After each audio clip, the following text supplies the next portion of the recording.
안녕하세요. 차차 역사의 차차 북클럽입니다. 얼마 전에도 읽어드렸던 책인데요.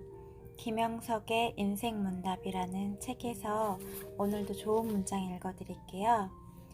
약국에 오면 아침에 여러 가지 일을 하는데 좋아하는 책을 꺼내서 읽어보거든요. 이미 한 번 읽어봐 드리기는 했지만 좋아하는 책이나 계속 읽어야 되는 책은 볼 때마다 새롭기도 하고 매일 아침에 또 새로운 영감을 주기도 해요. 같은 책이지만 여러분에게 들려드리고 싶은 이유이기도 합니다. 오늘 제가 펼쳐들었던 부분은 일은 왜 하는 걸까요? 라는 부분이에요. 읽어드릴게요. 요즘 젊은이들은 바짝 돈을 모아서 40세에 은퇴하는 게 꿈이라고들 합니다. 일은 왜 하는 걸까요? 돈이 많으면 일을 안 해도 되는 걸까요? 오로지 돈이 일의 목적일까요? 아니면 그 이상의 의미가 있는 걸까요? 사람은 살면서 직업을 갖게 되어 대개 30세에서 65세까지 일을 하면서 경제적 문제를 해결하죠. 나 역시 30여 년간 직장인으로 일했는데 사회생활을 하는 동안에 느낀 것, 깨달은 것은 무엇인가에 대해 이 자리에서 말씀드려 볼까 합니다. 요새 금수저, 흑수저 얘기를 많이 하는데 특수한 사람들이 있을지는 모르겠으나 대부분 사람들이 직장과 관계되는 첫째 조건은 경제적 조건이에요. 먹고 살아야 하니까요. 또 가정을 이끌려면 경제적인 조건이 세워져야 하죠. 내 얘기를 좀 하면 나는 40세가 될 때까지 가난하게 살았어요. 본래 가난한 가정에서 자라 일본에서 대학을 다닐 때는 아르바이트를 하며 지냈고 해방이 되고는 무일푼으로 남으로 내려와 처음부터 다시 시작을 해야 했어요. 중앙중고등학교에서 일하면서 겨우 안정을 찾는가 싶었을 때 6.25 전쟁으로 모든 것이 다시 수포로 돌아갔어요. 정전이 되고 서울에 왔을 때 대학으로 옮기라는 제안을 받았어요. 1년여 고민을 하다가 뒤늦게 연세대학교로 옮기면서 3, 4년 동안은 경제적으로 정말 힘들었어요. 그 당시 내게는 책임져야 할 부양가족이 11명이나 됐거든요.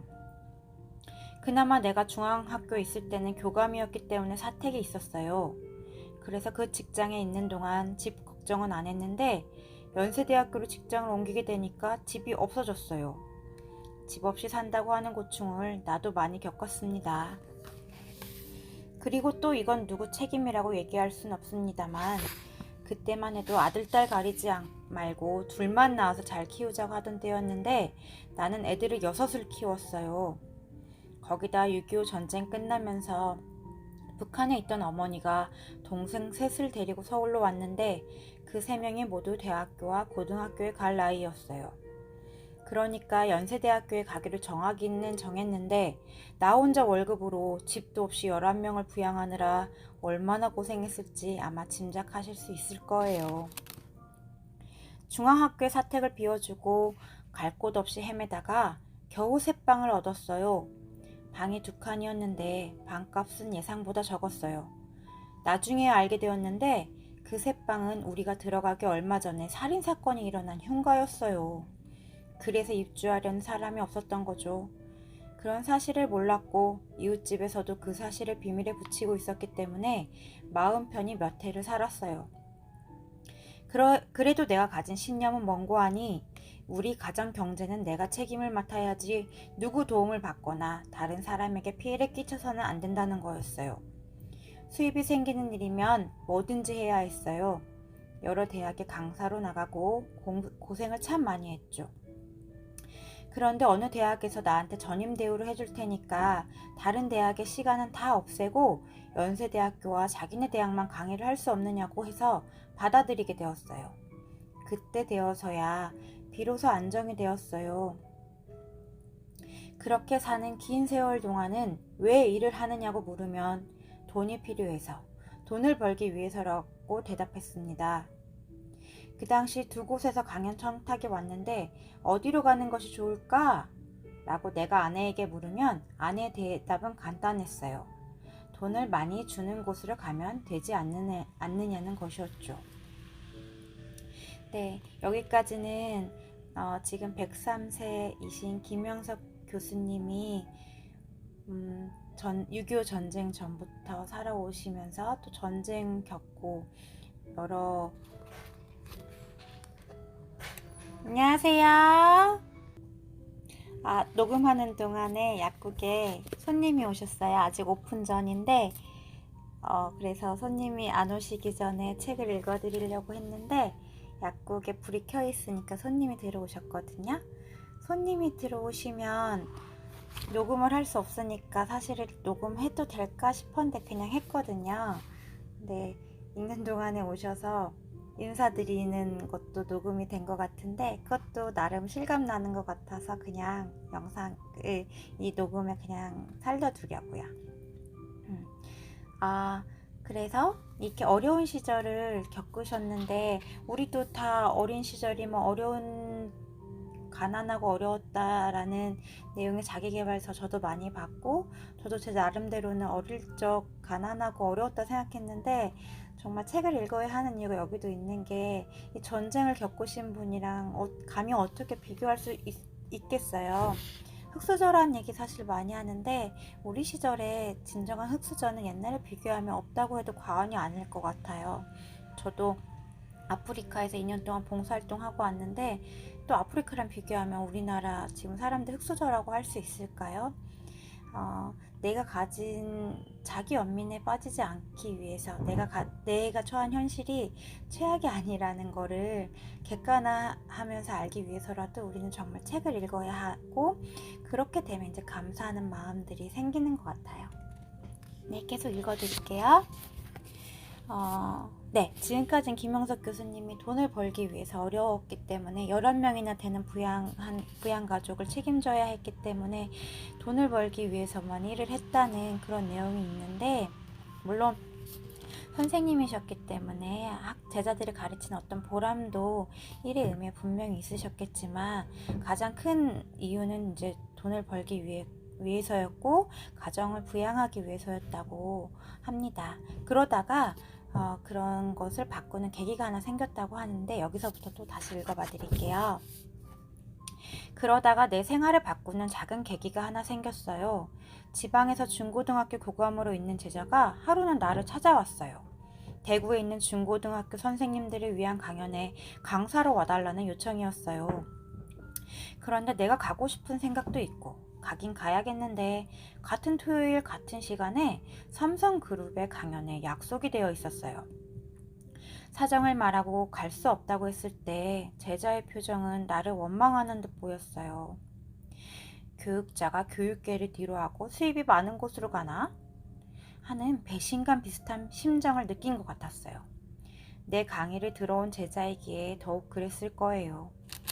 잠시 생각을 정리해봤어요. 삼성그룹에 가면 오고 갈 때 차도 보내주니까 고생 안 하죠. 강사료도 많습니다. 근데 대구에 가면 온종일 고생해야 하는데 강사료는 훨씬 적어요. 그런데 내 마음속으로 가고 싶은 곳은 대구의 교육계 후배들을 위한 강연이었어요. 내가 한평생을 살아도 이렇게 소중한 강연 시간이 없겠는데 가야겠는데 선약이 있기 때문에 못 가겠고 그래서 마음의 고민을 좀 했어요. 결국 삼성그룹에 연락해서 양해가 되고 대구에 다녀왔어요. 고생한 셈이죠. 강사료는 물론 적었고요. 서울역에 늦게 내려서 버스를 타고 집에 오면서 내 스스로가 뿌듯한 생각이 들었어요. 내 선택이 옳았다는 확신이었죠. 지금까지는 내가 가난하고 어려우니까 수입 때문에 그렇게 살았지만 앞으로는 돈 때문에 일하는 인생은 접어놓고 무슨 일이 더 보람있나, 무슨 일이 더 가치 있나, 일의 가치를 찾아서 사는 쪽으로 내 인생을 좀 바꾸자는 생각을 했습니다.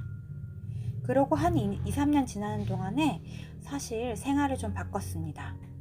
그렇게 10여 년 가까이 살아보니까 이제 내 판단이 옳았다는 생각을 갖게 됐죠. 그렇게 생활하니까 두 가지 큰 변화가 생겼습니다. 첫째는 돈 때문에 일하고 직장 생활을 할 때는 항상 피곤하고 고달팠어요. 안 하면 좋겠다는 생각이 날 정도까지 어려웠어요. 그런데 일의 가치를 찾아서 일을 즐기기 시작하니까 일이 그렇게 행복할 수가 없어요. 같은 일을 해도 더 하고 싶고, 더 즐겁고, 더 많은 일을 할 수가 있어요. 일에서 행복을 찾는다는 것을 비로소 그때 느꼈습니다. 그 다음에 두 번째 변화가 왔는데, 수입을 위해서 일할 때는 일이 수입과 더불어 끝나요. 돈 때문에 일했으니까 돈이 들어오면 그걸로 끝나요.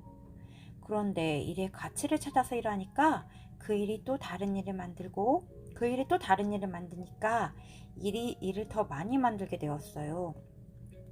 그러니까 수입도 돈을 위해서 일할 때보다는 일을 위해 일할 때가 더 올라갔어요. 아까 내가 연세대학교 가서 몇 해 동안 가난하게 살았다고 말씀드렸잖아요.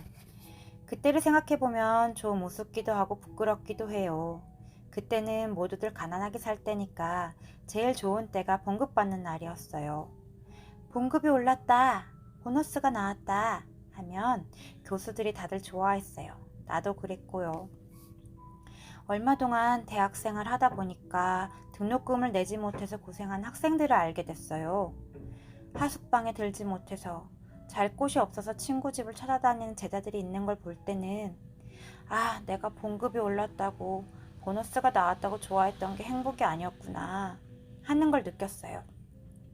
저런 제자들에게 저런 가난한 가정에 도움을 주는 사람이 더 행복했구나 하는 걸 깨달았어요. 그럼 이제 누가 성공했는가? 누가 행복했는가? 그런 생각을 하는데 일의 목적을 소유해 둔 사람은 모든 걸 잃어버리지만 다른 사람과 더불어 함께 얻은 것에 둔 사람은 영원한 기쁨을 얻게 됩니다.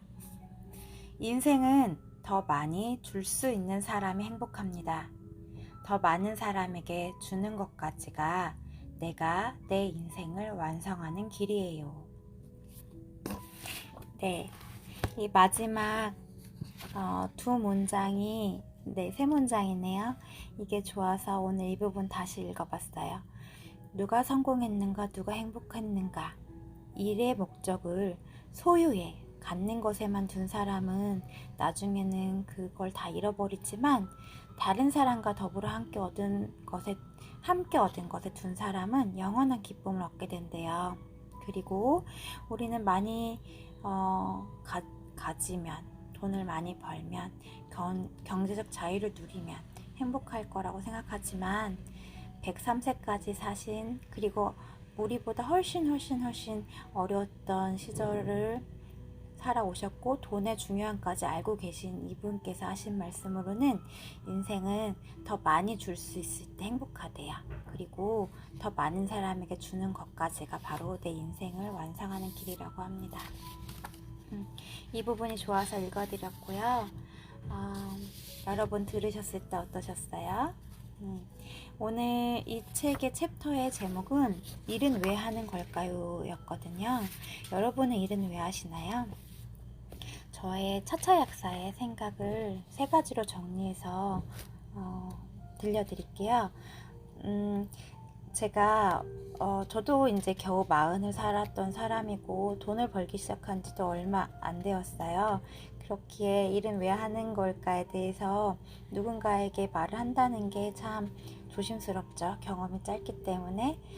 그래서 저는 저희 애들이 지금 8살, 6살인데요. 애들에게 해주는 말투를 한번 정리를 해봤어요. 네, 그냥 저희 애들한테 해주는 거니까 좀 편하게 들어봐 주세요. 애들아, 영비운평아, 일은 왜 하는 걸까? 우선 일은 자립하기 위해서 해야 해. 경제적으로 자립해야 된다는 얘기지. 엄마는 40 직전에 약사가 되었잖아. 근데 그 전에 친한 외할아버지가 아프셨고 엄마 경제적으로 자립하지 못했기 때문에 마음이 너무 힘들고 자책을 했었어. 몇 년 동안은 그래서 엄마도 경제적으로 자립하기 위한 공부를 많이 했던 것 같아. 그러면서 독서도 열심히 했는데 이런 것들이 쌓이고 몇 년이 지나면서 엄마가 이제 생각해보니까 자립할 줄 알아야 된다고 했지만 그 순서는 조금 바뀌어도 되는 것 같아.